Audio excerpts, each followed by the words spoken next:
One person who was always anti-Diddy and was always speaking about Diddy as a problematic person was 50 Cent. He would do a lot of foul shit, like behind the scenes. He would do some foul shit, like. But I also didn't participate. I also didn't go to those parties. Yeah. Puffy was playing with. When Diddy caught sight of 50 Cent walking into that courtroom, his entire demeanor shifted. His eyes widened, jaw tightened, and his fingers trembled slightly beneath the table. The confident, polished music mogul persona we've seen for years had vanished. By the third day of the trial, several witnesses confirmed that Diddy completely unraveled after 50 publicly voiced his support for Cassie. What followed left the courtroom stunned and could very well turn the entire case on its head. Now, Fifth, when you continuously call Puff gay, does that affect your relationships in Hollywood? I don't call him gay. I said. Let me read it, Fifth. Oh my God. Sorry I can no longer help you guys. Soon you will all be gay and happy. You are all now left under leadership of Puffy Daddy. Report to the nearest rainbow. Dinner Thieves in theaters January 19th. That's why he says things. He doesn't even know what he's saying is like fruity. You know what I'm saying? Like, he says something fabulous and he goes, yo, but me and you, we ain't party. Like, we need to party. What is he talking about? That's the kind of stuff. When people say that to me, I get a little uncomfortable. I get uncomfortable. Like, he said something to me one time, a long time ago. At Chris Lighty's wedding, he told me he'd take me shopping. I looked at him like, what you just say? Let me move, man, before I do something. You're gonna make me mess up the wedding. Oh, that's a nice gesture. Let me get out of no, dude, you take me. That's what a guy says to a girl. Sean Diddy Combs built his empire by tightly managing every element of his public image. For 3 decades, we've watched him effortlessly appear on red carpets, offer composed responses in interviews, and navigate controversy without losing his cool. He developed a reputation as the mogul who never cracked under pressure. Take that 2017 interview, for instance, when asked about alleged payments to former staff. Diddy simply smiled, straightened his designer jacket, and smoothly shifted the conversation. Or consider his 2012 restaurant collapse. Despite the financial loss, he showed up at the closing event acting as if it had all been part of a broader plan. That was classic Diddy, always in control, never showing weakness. His team worked relentlessly to preserve that polished image. According to insiders, Diddy employed a dedicated team of 12 professionals tasked solely with managing his public presence. Everything from rehearsed statements to subtle facial cues was orchestrated. Nothing the public saw was left to chance. One former assistant even disclosed that Diddy would spend hours in front of mirrors practicing for interviews. He kept a full-time media coach who regularly challenged him with hypothetical crisis scenarios to test his composure under pressure. Yet behind the luxury shades, some insiders say, lay a very different man. Former employees have long spoken quietly about Diddy's intense temper. There were reportedly 2 sides to him. One former Bad Boy record staffer said confidentially, there was the smooth, camera-ready Diddy, and then there was the Diddy who'd throw phones across rooms when things didn't go his way. These stories never made headlines because no high-profile figure ever validated them. The first visible signs of strain began to emerge just before the trial. Photographers captured Diddy snapping harshly at a fan who merely asked for a photo outside his lawyer's office. Then came a telling moment at a pre-trial press conference where he gripped the podium so tightly his knuckles turned pale. These may seem like minor incidents, but for someone who's invested millions into image control, they spoke volumes. Crisis management expert Tanya Rodriguez explained, high-profile individuals like Diddy build public personas as strongholds, but with enough pressure, those facades start to crack. And once they do, the entire image can crumble quickly. That's exactly what unfolded on the 3rd day of the trial. Multiple witnesses in the courtroom confirmed that Diddy's carefully curated exterior collapse. Court reporter Marcus Jenkins noted that Diddy was visibly shaking during the presentation of key evidence. His leg was bouncing so aggressively that the entire defense table vibrated. Jenkins also observed that Diddy interrupted his own lawyer 3 times, each interruption more intense than the last, until the judge intervened. The breaking point came when Diddy shouted during testimony, prompting Judge Harmon to issue a stern warning. Another outburst would result in a contempt charge. Observers described Diddy's expression as consumed by rage, a look the public had never seen in his 3-decade career. Just as it seemed he might regain his composure, the courtroom doors opened, and in walked someone who changed everything. The last person Diddy expected, an old industry rival with unresolved tension and the means to stir serious trouble. As 50 Cent entered the courtroom. Eyewitnesses say the color drained from Diddy's face. Did he do it, right? Yeah. I know He did it. you've been heavy on social No, he media did it. talking about He it. did it. And I'm the only one who's been vocal about this long before it actually. But I also didn't participate. I also didn't go to those parties. Yeah. So a lot of the celebrity culture that you don't hear saying anything is because they participated. Was there a reason you never went to those parties back in the day? I'm just not with all that flicky shit. Like all of the stuff that he's doing, I'm not into that type of stuff. I'm just a little more, maybe you could say basic or normal. And it turns out that it's just been announced that he's created a docu-series on Netflix. I can't wait to see this. The other end of that, every person who has tried to speak out about this, who has tried to speak out about the industry, the type of people that are controlling the industry, the attacks that people face from the media if they try to speak out, is always the same. They're called crazy. And an example of one such individual who went through those sorts of attacks is the actor Orlando Brown. He was on Disney, and I remember everyone telling us that he was totally insane and deranged when he was saying a lot of things that at the time sounded crazy, particularly about Diddy. Take a listen. The requirement is you gotta say no to Diddy. If it's new booty in the building, you know he's gonna get it. Don't take your girlfriend to a Diddy party. You can take the, but he won't you. Diddy, to me, is the fall guy. We are still seeing a major effort to protect the big names, just like with Jeffrey Epstein. Tell him the story. Tell him the story. So we talk about rumors, right? Yeah. And we, when you Google his name, there's a rumor that pops up that he was Diddy's boy toy, Oh shit. right? Wait, so this is So Charlamagne said, It's not true, but I told It's not true, it's not after true, he it's not brought up this stuff with you, I said, you know what 50 gonna say when he meets you? oh no, I don't know that was going on. You know Can't wait to run into him again. what you gonna say to him, Phil? Puffy was playing with your booty in Miami. You know what 50 gonna say to you when he sees you. What? I heard Diddy touch the butt. Yeah. Wait till I see him. Wait till I see him. I'm like, yo. The long-standing conflict between 50 Cent and Diddy spans nearly 2 decades. This hasn't simply been a matter of mutual dislike. Both have actively gone after each other since the early 2000s. 50 Cent has repeatedly voiced his criticism of Diddy through radio interviews, public statements, and especially across social media. Remember when 50 implied Diddy might have insights into Biggie's death or the years he spent questioning aspects of Diddy's personal life? This feud has always been more personal than professional.so when 50 Cent walked into the courtroom. On the third day, dressed sharply in a black tailored suit and his signature sunglasses, the room instantly fell silent. Court reporter Janelle Martin noted that the silence was so complete, you could even hear phones vibrating in people's pockets. In mid-conversation with his lawyer, Diddy stopped speaking, looked up, and according to 3 separate witnesses, his face shifted from confusion to shock and then to something resembling real fear. No one had anticipated 50's physical presence in court. Sure, he'd been publicly critical of Diddy ever since Cassie filed her lawsuit just weeks prior.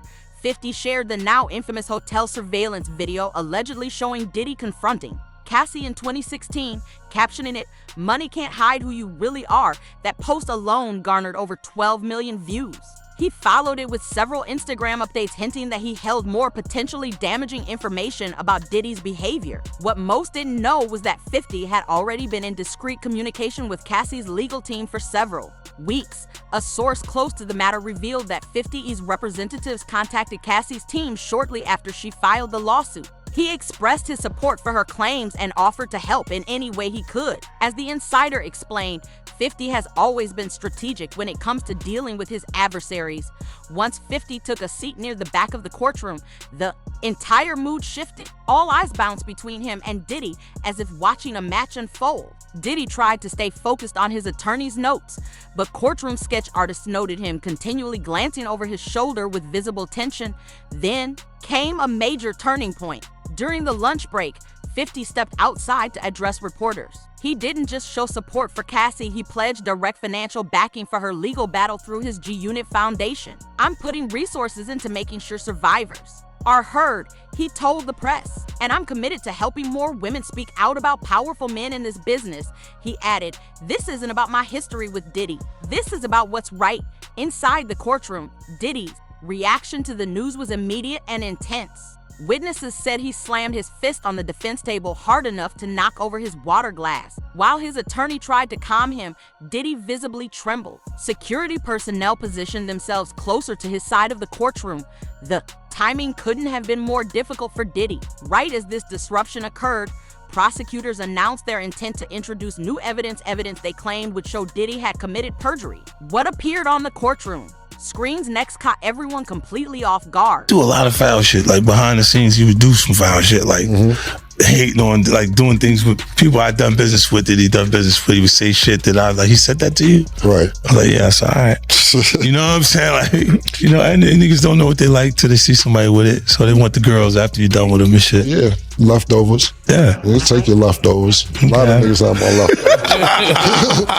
He was not offended by what I was offended by. This is Wow, they found Kendrick and Wifey. That's obviously doing shopping. They got the same outfit. Yeah, it's true. In public. Yeah, that's a nice shirt. That's a nice shirt. All right, so when he said the shopping line in real life, what did you say? I said, let me get away from him. Because it was like, he was like, yo, you hot now. Now we got to hang out now. Like, you know, like hang out.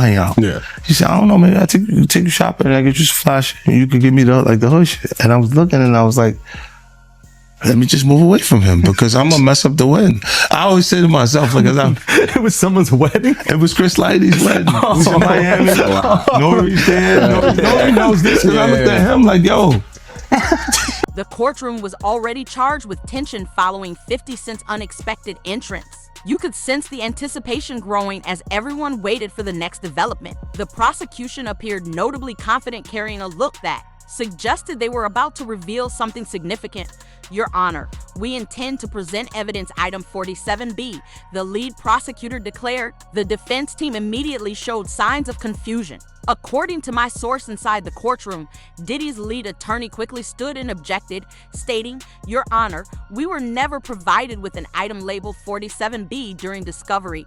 That's when it became clear something highly unusual was taking place. The judge called both legal teams to the bench. For nearly 5 minutes, they held a private, intense conversation while Diddy remained seated alone at the defense table, frequently glancing toward 50 Cent, who sat still in the back row.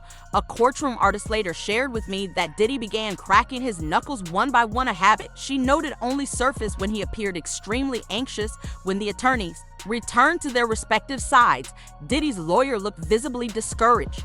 The judge then addressed the jury directly, explaining that the court would allow the evidence since it had only been uncovered the day before.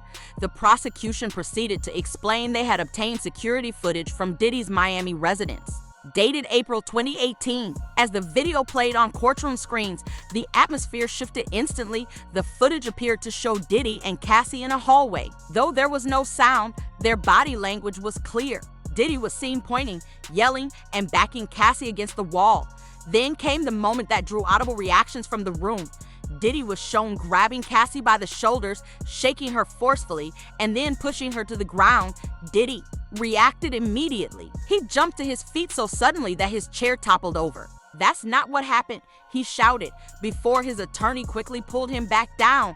His lawyer whispered urgently in his ear, but Diddy's demeanor had already shifted. His eyes were wide, and he was visibly out of breath. A court officer stepped closer to the defense table for precaution.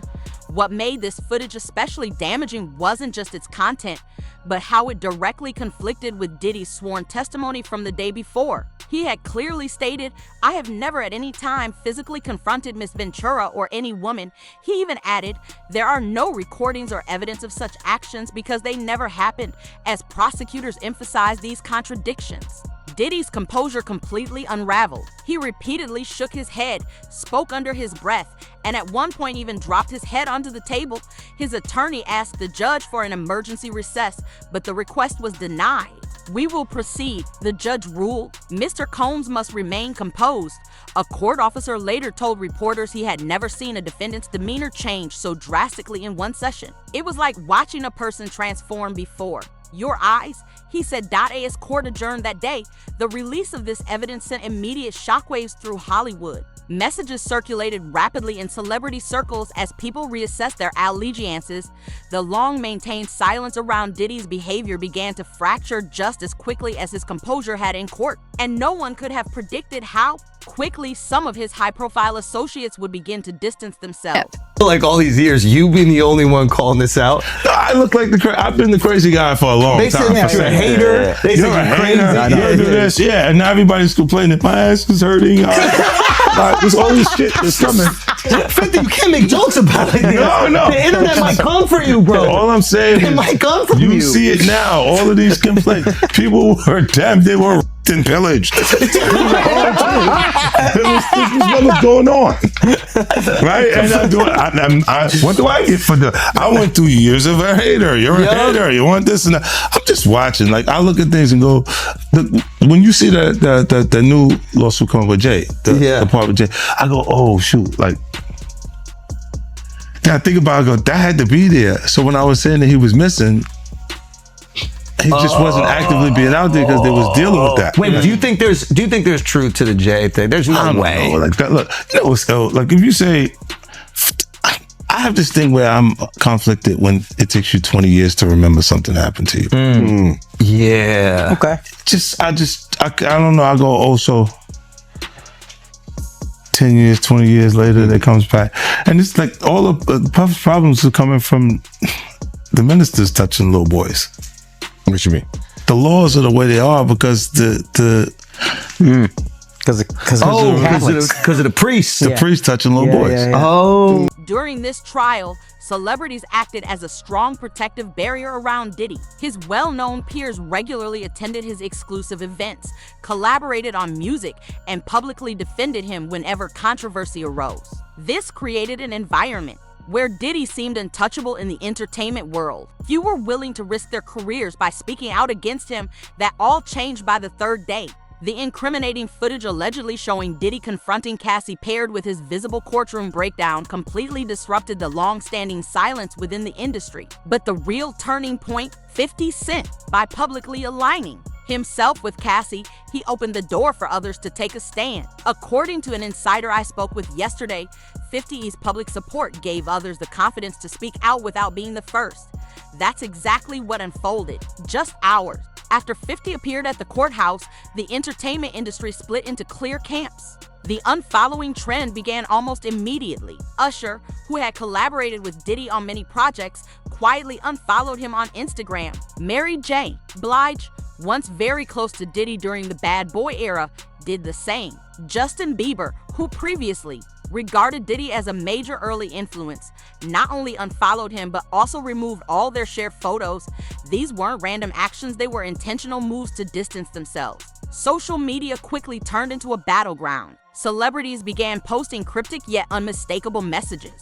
Lizzo simply posted, "Believe women," with no additional context. The Weeknd shared a black screen with the words, "Power doesn't equal truth." Even Drake, known for avoiding public disputes, posted, "The truth always surfaces eventually." Shortly after the video leaked, some took a more direct approach. Cardi B went live on Instagram saying, "I've seen this kind of behavior in the industry for years. It's time we stop protecting people just because they have money." She never mentioned Diddy by name, but her message was clear, perhaps the most striking indicator of Diddy's fading influence. His calls are reportedly going unanswered. A member of his team revealed that celebrities who once answered his calls immediately are now ignoring them altogether. Diddy has tried reaching Rihanna 6 times since the footage surfaced. She hasn't responded once, my source confirmed. Similar rumors suggest that Bianca and Jay-Z have declined to make any public statements, despite urgent requests from Diddy's camp. Meanwhile, Cassie's support base is growing rapidly. Female artists who have previously worked with Diddy are now reaching out to her legal team, offering to share their own stories. Even celebrities who typically stay silent on legal issues are showing public support. Lady Gaga reportedly sent flowers to Cassie's home with a note that simply read, "I believe you." Someone close to Cassie said that such a dramatic shift would have been unimaginable just a week earlier. Diddy's dominance over the industry had long meant that speaking against him could jeopardize careers. Now, that power has all but vanished. Each day sees more and more celebrities distancing themselves, and yet the most significant fallout was still on the horizon. As public opinion shifted and more evidence surfaced, Diddy's already unsteady composure finally gave way. How much is this guy trying to get? I don't know. Like, it's a simple suit situation, but it's like 20 mil, I can say it. You still have to black his face out. You still have to mimic his Son, voice because he's like, but his damn. voice wasn't even that different. And that a little deeper. I was like, almost like, no, that's you, young buck. Yo, I almost felt like it was him. I almost knew who it was. You know what I mean? I was like, nah, you heard what he just said, right? He's like, yo, certain things they let it go by because it's Puff. Like they would look, like he would say stuff, but it's like he wasn't like in the closet, he was like in the hallway. Now you see so much shit that you go, wait. No, this was visible, He guys. was in the hallway. We saw the video. You see a We lot saw of that shit. video. It comes out later. You're like, that's not the closet. That's the hallway. He didn't give a fuck. Like, you could tell that he was already. Nah, New York is dope. Because when Fab, he was like, yo, Fab, we ain't party. Fab was like, nah, we partying tonight. He's like, no, like, but they didn't party. Yeah. And I'm like, yo, they let that one go? Like, I had to say something about it later because I was like, oh, it was fair. The major turning point occurred during Cassie's testimony on day 3. The courtroom was filled to capacity, media clustered at the back, celebrities scattered throughout, and 50 Cent still seated, arms crossed. Diddy had appeared increasingly unsettled throughout the morning. Court clerk Melissa Johnson observed him frequently whispering to his legal team, each time louder than before. His leg bounced non-stop under the table, and he kept loosening and tightening his tie. All classic signs of someone nearing a breaking point. Cassie took the stand around to 30 p.m. and spoke with striking composure, making direct eye contact with the jury as she described an incident from 2019. She testified that Diddy threatened to ruin her career when she tried to end their relationship. He said he made me and could break me just as easily, she recalled. Diddy began shaking his head before she even finished. His lawyer kept placing a hand on his arm, attempting to calm him. Even the judge took notice. Court reporter Damon Williams shared that the judge wrote a note and passed it to Diddy's attorney, reportedly a warning to manage his client's behavior. The tipping point came when Cassie recounted a party at Diddy's Hamptons estate in 2018. She testified that he confined her to a bedroom for 2 days after seeing her talk to another music executive. As she spoke, Diddy's expression changed entirely. His eyes widened, jaw clenched, and a prominent vein appeared on his forehead, visible even from the gallery. The courtroom sketch artist captured the moment, an intensity rarely seen from Diddy. Suddenly, he stood up. His attorney reached for his jacket, trying to pull him back into his seat, but it was too late. "That's all live," he shouted, pointing at Cassie. "You know what you did." The courtroom fell silent. Even the court reporter briefly paused typing. Cassie flinched slightly but kept her gaze ahead, refusing to react. Diddy wasn't done. He turned to the back of the courtroom toward 50 Cent. "And you," he shouted, his voice strained. "You'll regret getting involved in this." Security moved in immediately. 2 officers placed themselves between Diddy and the witness stand. Another stood directly behind him. Judge Harmon banged her gavel 3 times in quick succession. "Mr. Combs, you will control yourself in my courtroom," she warned. "One more outburst and I will hold you in contempt." Security remained in position. Diddy's lead attorney stood to request a short break, but the judge cut him off sharply. "Sit down, counsel. We're proceeding." Spectators were stunned. Diddy, known for his calm, composed public persona, had just lost control in front of everyone. A juror was seen writing rapidly in her notebook right after the outburst, which didn't bode well for the defense. Throughout the entire episode, Cassie stayed composed. She calmly took a sip of water and continued her testimony as though nothing had happened. Her attorney later told reporters that Cassie's poise came from a renewed sense of confidence, driven in part by knowing she now had support from influential industry figures like 50 Cent. As for 50 Cent, his reaction to Diddy's outburst was subtle, a slight smile and a slow, deliberate nod, as if to say, "This is exactly where I want to be." The shift in power dynamics was apparent to everyone present, and Cassie's testimony wasn't over yet.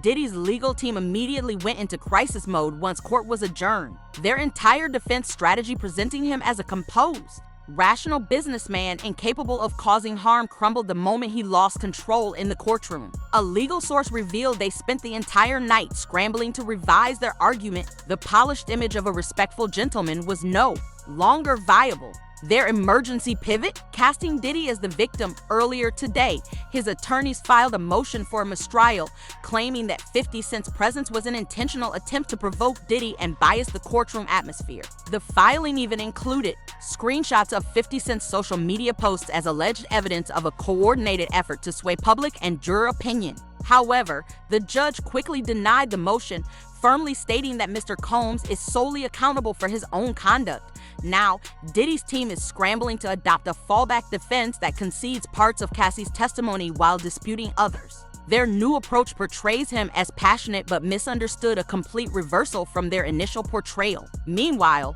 Cassie's legal team is using Diddy's courtroom outburst to full advantage. Her lead attorney has asked the judge to allow 3 new witnesses to testify, individuals who had previously refused but are now reportedly willing to speak after witnessing Diddy lose control, feeling that his influence is weakening. Sources close to the proceedings say the new witnesses include a former security guard and 2 ex-personal assistants with direct knowledge of Diddy's alleged actions. At the same time, 50 Cent continues to ramp up public pressure. Since the courtroom incident, he has posted 7 times about the case, each message growing increasingly direct. His latest post features a split screen of Diddy in court next to the surveillance footage with the caption, "Actions speak louder than lawyers." The post attracted over 3 million likes in just 6 hours. Additionally, 50 Cent announced a new documentary series titled Music Industry Secrets, which many believe will focus heavily on Diddy. Perhaps the most notable change is Cassie herself. Observers noted a visible shift in her demeanor when she returned to the stand following Diddy's outburst. She sat more upright and spoke with clear confidence. Her attorney confirmed the change. "My client feels seen." Each day of this trial, she's finding her voice. Legal experts agree that Diddy's behavior severely undermined his defense. Jury consultant Sarah Matthews explained, "Jurors rely on what they witnessed directly. Watching him lose control will stick with them more than any argument." Another analyst added that jurors' body language shifted noticeably after the outburst, with several members leaning away from Diddy.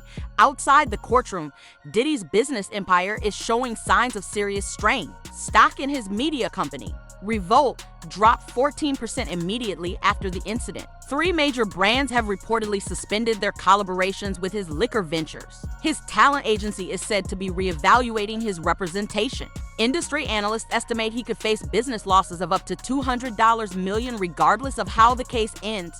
The balance of power has completely reversed. Once viewed as untouchable, Diddy now watches his empire weaken while Cassie's position gains strength daily. With 50 Cent hinting at more revelations ahead, this case has grown far beyond a personal dispute. It may expose secrets the music industry has kept under wraps for decades.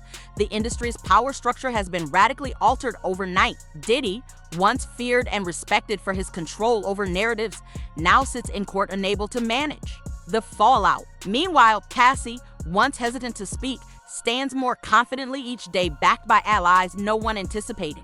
This shift in control was unexpected and deeply significant. What once looked like a sure victory for Diddy has now become a growing public reckoning, and this trial is no longer just about him.